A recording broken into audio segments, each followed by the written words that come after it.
Everyone, welcome back to another video. তো যেহেতু এখন বাংলা সিনেমার কমার্শিয়াল কাজ নিয়ে বিশেষভাবে কদিন ধরে আলোচনা হচ্ছে, কারণ কমার্শিয়াল কাজে আবার অনেকে ফিরছে।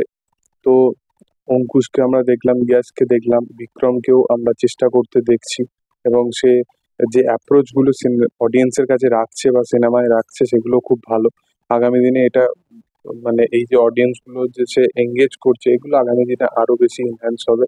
এর সাথে সাথে জিৎ তো নিজের এন্ড থেকে সেই সমস্ত বলতে পারো কমার্শিয়াল কাজগুলো তো করতেই থাকে, এবং দেবের তরফ থেকে তো খাদানের মতো বড় একটা প্রজেক্ট আসছেই। এবং এর সাথে সাথে যদি সোহমের কথা বলি, সোহমের তার মানে একটা আজ থেকে 6-7 বছর বা 8 বছর আগে কিছু কিছু এরকম ছবি ছিল, যে ছবিগুলো বা সেই টাইমে যেরকম ছবি সে নিয়ে আসতো, সেই ছবিগুলো কিন্তু অডিয়েন্স খুব পছন্দ করতো, এবং তার একটা বাংলা কমার্শিয়ালি মানে মেন যারা হিরো আছে তাদের মধ্যেও কিন্তু তার একটা নাম ছিল, যে সোহমের ছবি হলে অডিয়েন্স দেখতে যেত।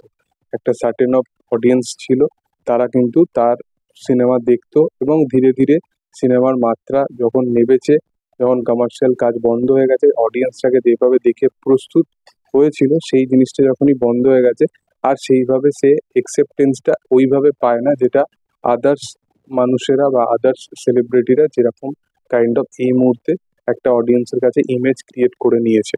তো শোনা যাচ্ছে যে তার একটা আম, খুবই একটা ফেমাস ছবি ছিল অমানুষ বলে, সেই ছবিটায় সে একটা সাইকোপ্যাথের ক্যারেক্টার প্লে করেছিল।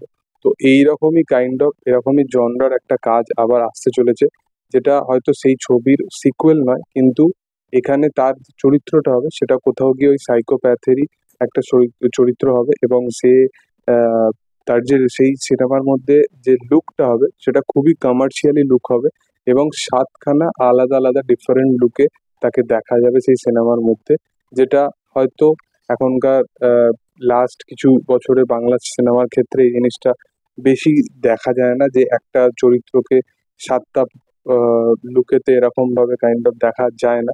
এবং রিসেন্ট টাইমে তার কাঁটায় কাঁটায় বলে যে সিরিজটা আসতে চলেছে, সেই সিরিজটা ব্যাপক একটা সিরিজ হতে চলেছে, যে ট্রেলার বা টিজার আমার খুব ভালো লেগেছিল। আহ, এবং এর সাথে সাথে এই ছবিতে সোহমের অপোজিটে ইদিকা পালকেই দেখা যাবে। ইদিকা পাল খুব ভালো একজন অ্যাক্ট্রেস, এবং তার সাথে সোহমকে মানাবেও ভালো, এবং সে খাদানের সাথেও